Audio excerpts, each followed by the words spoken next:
Welcome to the WNBA on NBC. I'm Natalie Esquire, joined by the Owen Pence. Thanks for joining me, Owen. Thank you, Natalie. How are you? I'm well. Neither one of us are in, well, you're in your usual location. I'm not. I'm in Atlanta, and so I was at the Atlanta Dream game last night. But look, I'm ready to talk about the WNBA because there's just about, depending on your schedule and what team you are, 11-ish games, a little up or down remaining in the season. And these standings, Owen, are really just, I don't know. There's been a lot of shifting. Even since we spoke last week, there have been some shifts that make things interesting. And, one of the teams right now that are just on the bad end of things are the Dallas Wings, right? I mean, at one point in this season, they were a top four seed, looked like they were going to have home court, were really looking good.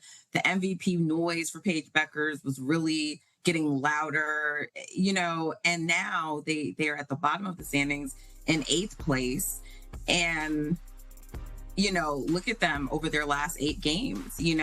They are six losses. They've lost 6 games out of 8.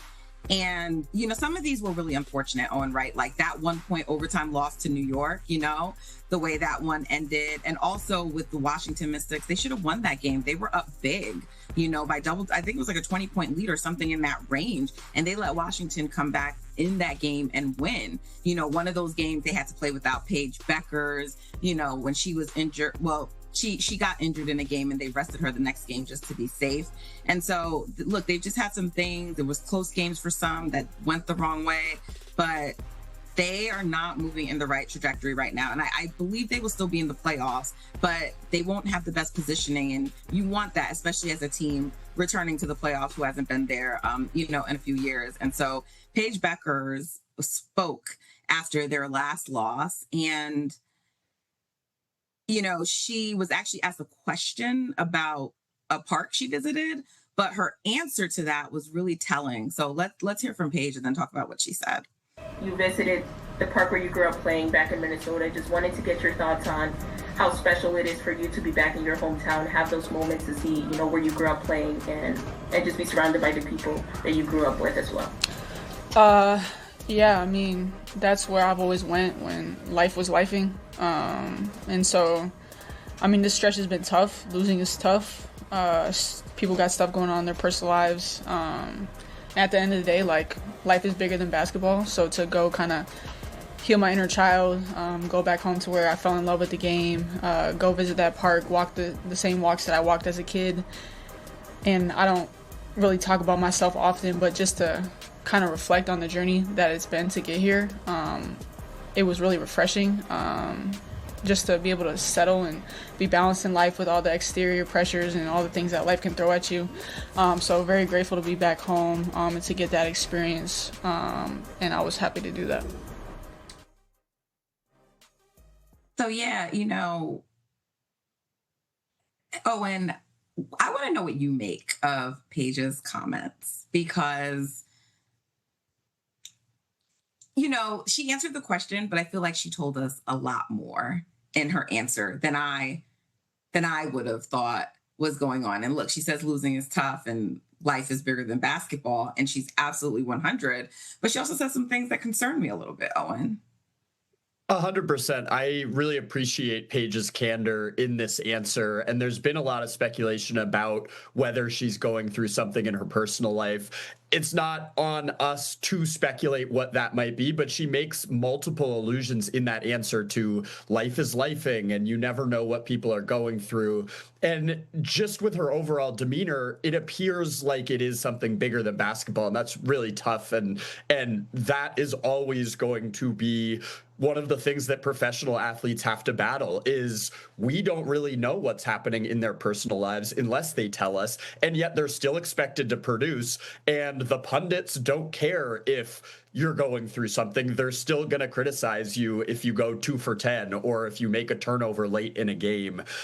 It is definitely weighing on this team because they have been struggling. And the thing I look at in their early season success that really stood out was how good they were in crunch time. And Paige was at the head of that.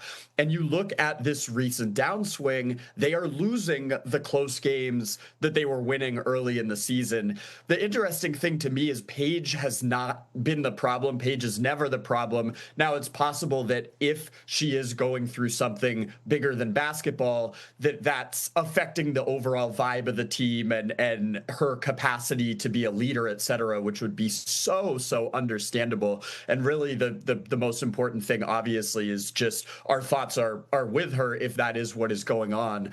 But the vibe of this team has shifted, and I think it turned in the two close, devastating losses they had against New York and Atlanta a few weeks back, both games that they absolutely should have won and lost in crunch time in ways that were frankly inexcusable when you look at late fouls on a three-point shot or costly turnovers. Those two games were games they had in the bag. They lost them both, and since then, it's been really tough sledding for them. Yeah, and then those two games were really brutal, and then they had that one recently against a really hot Mystics team, and so, yep. You know, we are not pundits over here that don't take into consideration what's going on, and so I do hope and wish Paige the best, and I do think they'll figure it out. Look, they had to play a game without AZ Fudd, who's really important to, not only their offense but their defense as well. Yes. And so, they are dealing with some roster stuff as well, just like on the court basketball stuff. And, with the standings so close as they were, it's, they honestly can shift and go back up. But I think one of the big things for Dallas, you have to look at consider the tiebreakers, right? And, with them, they don't, in terms of where they are in the standings, I believe now because of all of their losses to the Mystics, they don't have a tiebreaker over the Mystics. Yeah. They don't have a tiebreaker over Atlanta. So some of the teams ahead of them, they would have to overtake, which before in the standings, they were just ahead.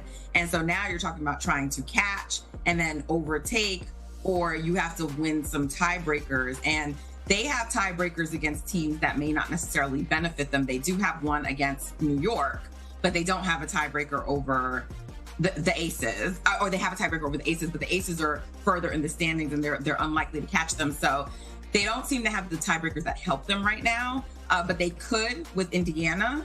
They have some games coming up with them. So they really just have to find a way to dig deep. And, their coach, he's been a little, he's been Jose in pressers. We know he pushes back on things and stuff like that. So who knows? But he's going to have to dig deep in his bag. The team is going to have to dig deep. Look, they still have Enrique on that team. Jess Shepard, she got banged up in the last game, had to leave early. So we don't know, so you really just want Dallas to hopefully be healthy. And I think, Owen, you made a really great point before in the past that you can never really bet against Dallas because of Paige Bueckers, right? She makes everything different for them. And I do trust her to figure it out no matter what. And so we'll just have to see. But right now the Wings they're fluttering, they're trending down and they're not going in the direction that they need to be. And so